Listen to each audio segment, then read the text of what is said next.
हालिया बरसों में हमने लालची दवा कंपनियों को देखा है जो कि अहम दवाओं की कीमतें बढ़ा रही हैं। एक जेनरिक दवा बेहतरीन मुतबादिल है, लेकिन डॉक्टर हमेशा फायदे के पेश नज़र इन दवाओं को मरीजों को देने से कतराते हैं। दिलचस्प बात यह है कि जम्मू कश्मीर में इंतजामिया का एक रस्मी हुक्म है कि डॉक्टर दवाओं के बदले दवा का सॉल्ट के लिहाज से सस्ती दवा लिखे, लेकिन बदकिस्मती से इस हुक्म पर अमल नहीं किया जाता है।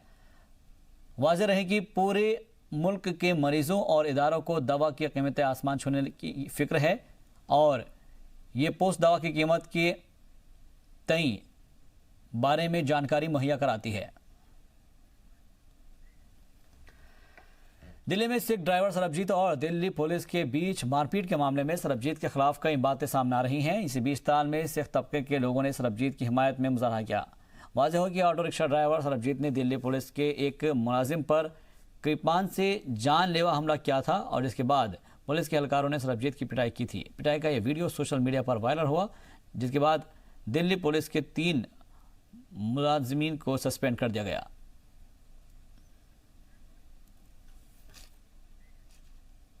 कुपवाड़ा जिले के राजवार गांव में एक बार फिर से दर्दनाक तस्वीर सामने आई है। जानकारी के मुताबिक इलाके में रोड कनेक्टिविटी न होने की वजह से एक मरीज को इलाज के लिए कई किलोमीटर तक कांधे पर लाद कर ले जाना पड़ा है।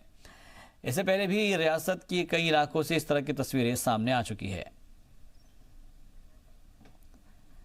ये तस्वीरें आप देख सकते हैं और इन तस्वीरों को देखने के बाद आप अंदाजा लगाइए कि किस तरीके से ये लोग बीमार शख्स को ले जाने पर मजबूर है। वहां पर एम्बुलेंस की कोई फैसिलिटी नहीं है और ना ही रोड कनेक्टिविटी है, लिहाजा कहा यह जा रहा है कि कई किलोमीटर तक लोग अपने मरीज को कांधे पर लाद कर इसी तरीके से ले जाते हैं, तब जाकर अगर उनमें जान होती है तो कम से कम उनका इलाज हो पाता है। और यह कोई पहला मामला नहीं है, इससे पहले रियासत के कई इलाकों से इस तरह की तस्वीरें सामने आ चुकी है। हालांकि रियासत के अलावा भी और मुल्क में कई जगह पर ऐसी तस्वीरें सामने आ चुकी है जहां पर कांधे पर लेकर जाया गया है इस तरह के हालात में।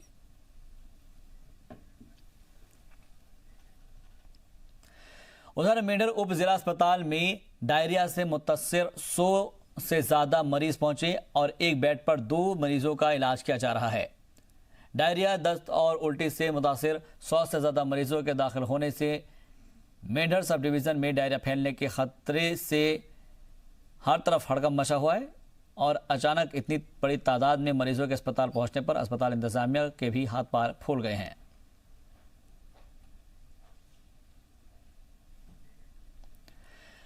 गर्मी अपने उरूज पर है, लोग गर्मी से बचने के लिए क्या कुछ नहीं करते हैं। ऐसे में लोगों को चिनार के दरख्त राहत पहुंचा रहे हैं। देखिए जम्मू से हमारी खास रिपोर्ट।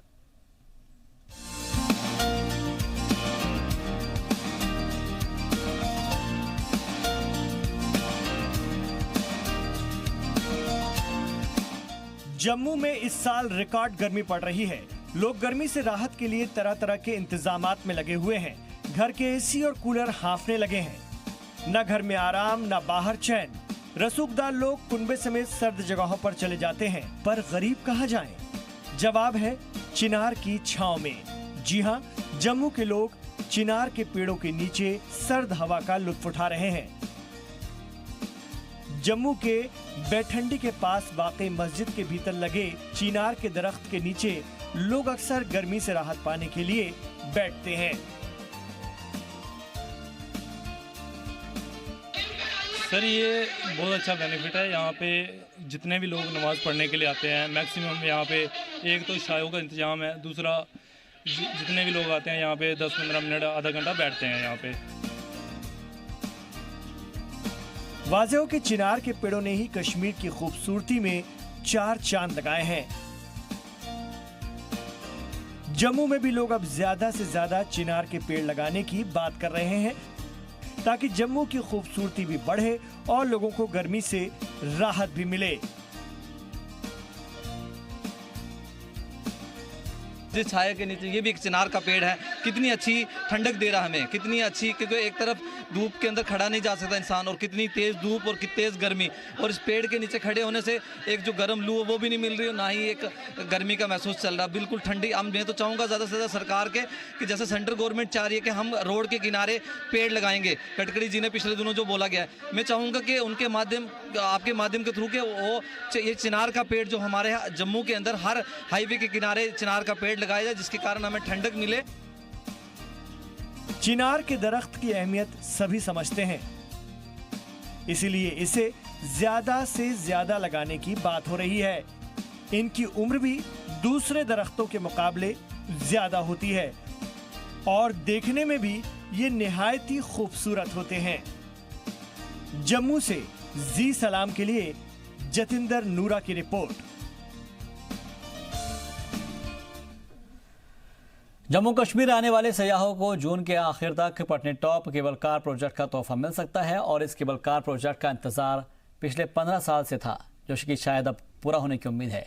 यह प्रोजेक्ट 2004 में शुरू किया गया था, लेकिन कुछ मुश्किलात की वजह से कई बार इस प्रोजेक्ट का काम बंद करना पड़ा, जिस वजह से ये अभी तक पूरा नहीं हो पाया। केबल कार प्रोजेक्ट चेनानी से कुछ किलोमीटर दूर संजोत गांव से शुरू होगा और पटनीटॉप पहुंचकर खत्म होगा। इस बीच सयाह संजोत से लेकर पटनीटॉप तक के सफर में केबल कार के जरिए सुध महादेव, मानतलाई, नत्था टॉप और गौरीकुंड के नज़ारे देख सकेंगे। साथ ही सयाहों को ऊंचे पहाड़ और खूबसूरत वादियाँ भी देखने को मिलेगी। इस केबल कार को हाईएस्ट और European certified ropeway of Asia में भी से एक माना जा रहा है। इस केबल प्रोजेक्ट को जून के आखिर तक आम लोगों के लिए शुरू करने की उम्मीद है। साथ ही आपको बता दें कि इस प्रोजेक्ट के शुरू होने से सयाहत को फ़ायदा पहुंचेगा ही, और मकामी लोगों के लिए रोजगार के मौके पैदा होंगे। देखिए 20 जून को इसकी सॉफ्ट लॉन्चिंग शुरू हो रही है, पब्लिक के लिए खुल जाएगा। फॉर्मल इसका इनागोरेशन हो सकता है थोड़ा सा डिले हो जाए, क्योंकि जो बेसिक इंफ्रास्ट्रक्चर है उसका थोड़ा सा बनने में टाइम लगेगा, लेकिन जो सॉफ्ट लॉन्चिंग यानी कि पब्लिक के लिए वो 20 जून के लगभग खोल दिया जाएगा। और इसमें बता दूं मैं आपके कि इसमें 18 जो है वो कैबिन्स हैं, जिसमें 8 की कैपेसिटी है, 8 ही इसके पोल्स हैं, टावर्स लगे हुए हैं, और उनकी हाइट जो है 65 मीटर के लगभग है। ये मैं ज़्यादा पक्का नहीं कह सकता हूँ इसकी कितनी है, लेकिन अभी तक कम से कम मोर देन 200 करोड़ रुपये जो खर्च कर चुके हैं जिन्होंने ये बनाया है, एम्पीरियन कंपनी ने। 21 जून को होने वाले इंटरनेशनल योगा डे को लेकर तैयारियां शुरू हो गई है और मुल्क से लेकर बैरून मुल्क तक योगा डे की तैयारियां जोरों पर है। बीएसएफ जवान भी इसकी तैयारियों में लगे हुए हैं। बीएसएफ के जवानों ने कुपवाड़ा सेक्टर में योगा डे से पहले ही योगा की प्रैक्टिस की। सरहदों की हिफाजत करने वाले बीएसएफ जवान भी योगा डे की तैयारी कर रहे हैं। वाज़ेह हो कि योगा डे के मौके पर हजारों बीएसएफ जवान एक साथ योग करेंगे। 21 जून को इंटरनेशनल योगा डे मनाया जाना है और इसको लेकर मुल्क भर में अलग अलग जगहों पर तैयारी चल रही है। इसी के तहत बीएसएफ के जवानों ने भी यहां पर योगा प्रैक्टिस करते हुए वो नजर आए हैं। दरअसल 12,000 फीट की ऊंचाई पर योगा प्रैक्टिस की गई है। तस्वीरों में आप देख सकते हैं, जहां पर 21 जून को लेकर काफ़ी बड़ा प्रोग्राम किया जाएगा और इसके अलावा जो एक पहचान इंडिया की बनती हुई जा रही है, जो हिंदुस्तान की एक नई पहचान बनी है योग से, उसको बैरून मुल्क तक पहुंचाया जा रहा है। लिहाजा बैरून मुल्क में भी इसकी तैयारियां की जा रही है, क्योंकि इंटरनेशनल लेवल पर ये योगा डे मनाया जाता है और अब इसी को लेकर 21 तारीख के मद्देनज़र सभी तैयारियां मुकम्मल कर ली गई है, जहां झारखंड में इसका मेन प्रोग्राम रखा गया है।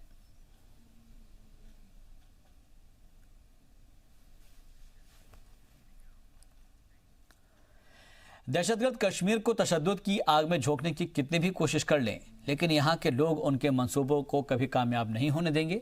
जन्नत को जहन्नुम बनाने के उनके मंसूबों को लोग नाकाम कर रहे हैं। एक रिपोर्ट देखिए।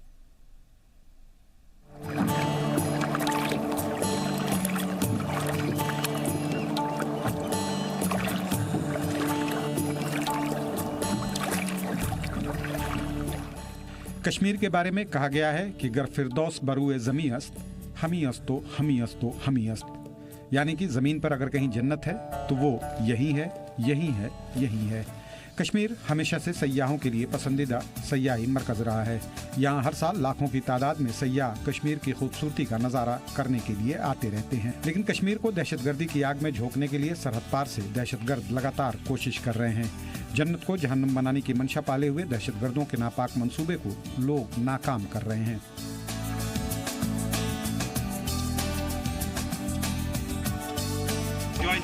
People should definitely come in here because if you look over here, it's a beautiful place, beautiful weather. You enjoy serenity, peace over here. You do not get this all over the globe. You get it over here. Kashmir की डल झील हमेशा से बाहर से आने वाले सयाहों को मुतासिर करती है। यहाँ बड़ी तादाद में सयाह शिकारे से सैर करने के लिए आते हैं। यहाँ पर वाटर स्पोर्ट्स का लुत्फ उठाने आए सयाहों के जहन में कहीं से भी किसी तरह का खतरा महसूस नहीं हो रहा है। यहाँ पे शिकारा में के मैंने राइड किया है, उसमें surfing ride. This is a very different ride और रोप पकड़ के करना पड़ता है। पहले तो मुझे डर लग रहा था कि नहीं करूँ करके, बट करके बहुत अच्छा लगा मुझे।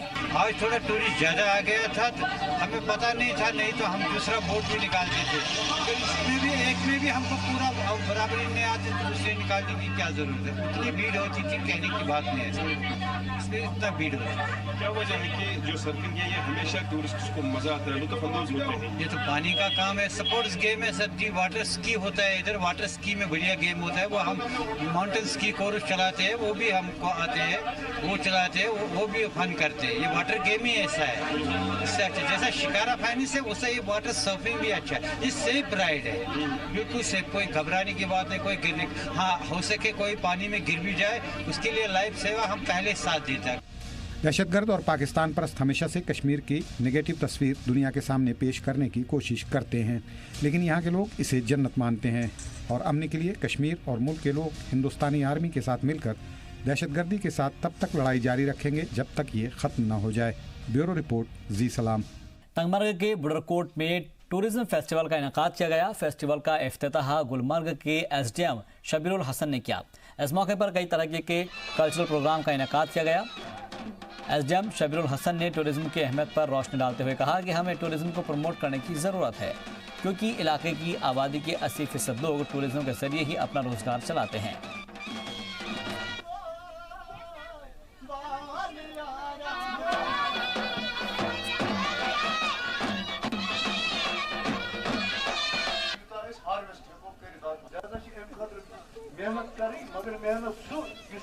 तो टूरिज्म फेस्टिवल का इनेकाद किया गया है। एसडीएम शबीरुल हसन ने इसका इफ्तिताह किया।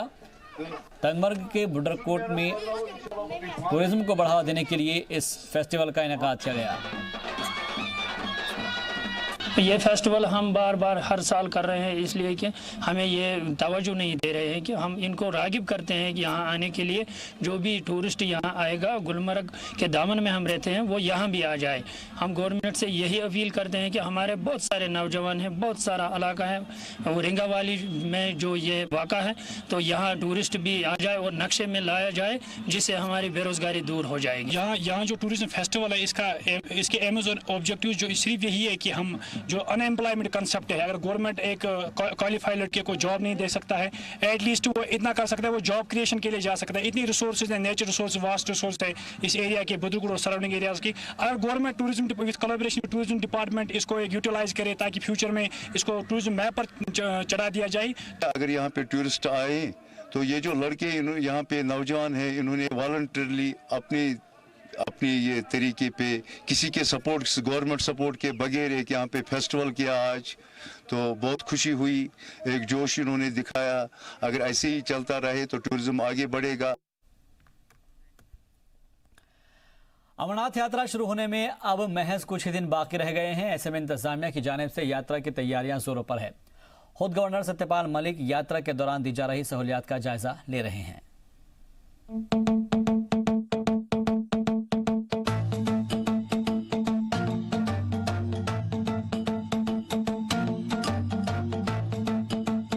बाबा बर्फानी के भक्तों का इंतजार अब खत्म होने वाला है। 1 जुलाई से अमरनाथ यात्रा शुरू हो रही है। यात्रा को लेकर पहले से ही तैयारियां चल रही हैं और सिक्योरिटी के सख्त इंतजामात किए जा रहे हैं। दहशतगर्दों की जानिब से धमकी के बावजूद यात्रा को लेकर अकीदतमंदों और मकामी लोगों का जोश 7वें आसमान पर है। हम इसको चैलेंज के तौर पे लेते हैं और हम बिल्कुल सेफ यात्रा करेंगे और इनको हम एक तरह से बहुत सख्ती के साथ और बहुत होशियारी के साथ डील करेंगे। हमले इसी प्रकार होते हैं, लेकिन सोचने की बात यह है कि क्या हमने पुख्ता इंतजाम किए हैं कि इस बार अमरनाथ यात्रियों पे इस दिन में 6 में से किसी प्रकार का हमला ना हो सके। यह बहुत जरूरी है और इसके लिए जो कोऑर्डिनेशन है सिक्योरिटी फोर्सेस के बीच में, आर्मी के बीच में, जेके पुलिस के बीच में और सेंट्रल आर्म पुलिस फोर्सेस के बीच में, ये बहुत जरूरी है। कोऑर्डिनेशन, कमांड एंड कंट्रोल और सबसे जरूरी है ग्राउंड लेवल इंटेलिजेंस।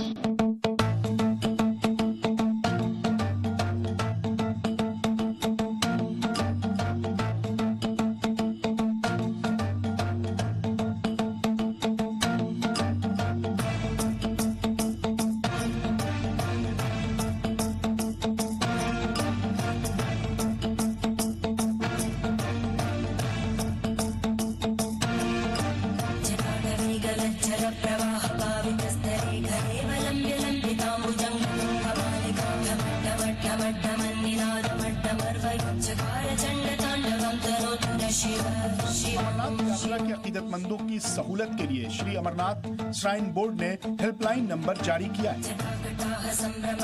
बोर्ड के एडिशनल चीफ एग्जीक्यूटिव ऑफिसर के ऑफिस में कायम होने वाले कंट्रोल रूम में हेल्पलाइन नंबर 14464 12 जून से 28 जून को सभी वर्किंग डे को सुबह 9:30 से शाम 6 बजे तक एक्टिव रहेगा, जबकि 29 जून से ये 24 घंटे काम करेगा। आपको बता दें कि हेल्पलाइन नंबर के अलावा लैंडलाइन नंबर 0194231346 और अमरनाथ श्राइन बोर्ड की वेबसाइट पर अमरनाथ यात्रा के बारे में किसी भी जानकारी के लिए राब्ता किया जा सकता है। ब्यूरो रिपोर्ट, जी मीडिया।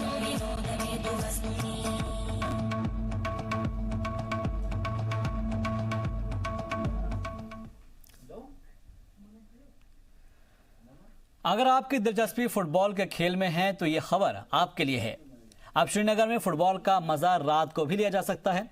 दरअसल टीआरसी फुटबॉल स्टेडियम में इंटरनेशनल सतही फ्लड लाइट्स लगाई गई हैं और ग्राउंड को इस तरीके से तैयार किया गया है कि यहां पर इंटरनेशनल मैच भी खेले जा सकेंगे।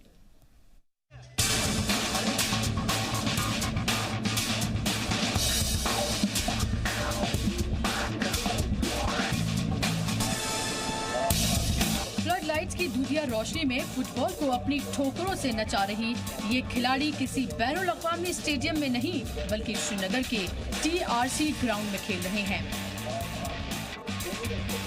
मैच इंडिया 11 और जेके 11 के बीच खेला जा रहा है। फुटबॉल में दिलचस्पी रखने वाले लोगों की कसीर तादाद में स्टेडियम में खेल का लुत्फ ले रहे हैं, अपनी अपनी टीम के खिलाड़ियों की हौसला अफजाई कर रहे हैं और अब ये नज़ारा अक्सर देखने को मिलेगा क्योंकि श्रीनगर के टीआरसी टर्फ ग्राउंड में JNK स्पोर्ट्स काउंसिल की जानिब से फ्लड लाइट्स लगवा दी गई हैं। इसी के साथ टीआरसी स्टेडियम रियासत का पहला स्टेडियम है जहां फ्लड लाइट्स लगाई गई हैं। अब यहां शाम के और रात के वक्त मैच खेले जा सकेंगे। पहली बार हमारे स्टेट में नाइट फुटबॉल जो है वो स्टार्ट हो रहा है। ये टीआरसी स्टेडियम जो है, जो ऑलरेडी एक इंटरनेशनल क्वालिटी का स्टेडियम था, यहाँ पे फ्लड लाइट्स लगाई गई हैं। इंटरनेशनल क्वालिटी फ्लड लाइट्स लगाई गई हैं जिसमें सिर्फ नेशनल लेवल के नहीं लेकिन इंटरनेशनल लेवल के मैचेस भी खेले जाएंगे, शाम को रात को भी खेले जाएंगे। ये जो मैच हो रहा है, मैं पर्सनली काफ़ी एक्साइटेड हूँ क्योंकि इस मैच के लिए हम लोग बहुत बार ट्राई कर रहे थे और ये एक ड्रीम था कि यहाँ पे इंडियन स्टार्स आएंगे, बाइचुंग भूटिया जैसे खिलाड़ी आएंगे, हमारे साथ खेलेंगे, आवाम के सामने खेलेंगे, अच्छी बात है। और साथ ही साथ आज जो ये फ्लड लाइट्स का इनॉग्रेशन हो रही है, इसके लिए भी बहुत ट्राई कर रहे थे। मैच फ्लड लाइट्स में होगा, ग्राउंड तो हमारे पास पहले से था लेकिन इनकी काफ़ी ज़रूरत थी। आज मैच है यहाँ पे और उम्मीद है कि लोग आएंगे, उसका मजा उठाएंगे। फ्लड लाइट्स लगने के बाद इस स्टेडियम में JK 11 और इंडिया 11 के बीच इफ्तिताही मैच खेला गया जिसमें इंडिया 11 ने जीत हासिल की। इस मुकाबले में मुल्क के सभी बड़े दिग्गज फुटबॉल खिलाड़ियों ने शिरकत की।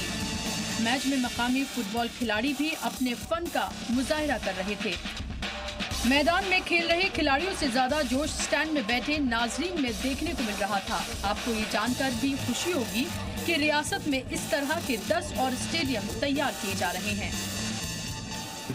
मुझे बहुत खुशी है, आज बहुत बड़ा दिन है। I think it's a great thing for football in our state. और इसके अलावा मैं आपसे कहूँ कि ये तो एक शुरुआत है, ये पहला स्टेडियम है जिसमें फ्लड लाइट्स लगाई गई हैं, लेकिन इसके अलावा हमारे 10 ऐसे स्टेडियम्स और play fields across the state हैं जहाँ ऑलरेडी फ्लड लाइट्स लग चुकी हैं और इनॉग्रेशन के लिए तैयार हैं। बच्चों को स्पोर्ट से जुड़ी फैसिलिटी देने के लिए रियासती सरकार लगातार काम कर रही है।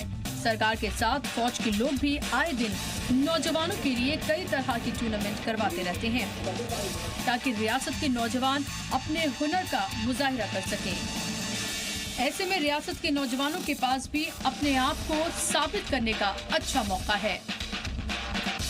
ब्यूरो रिपोर्ट, जी सलाम।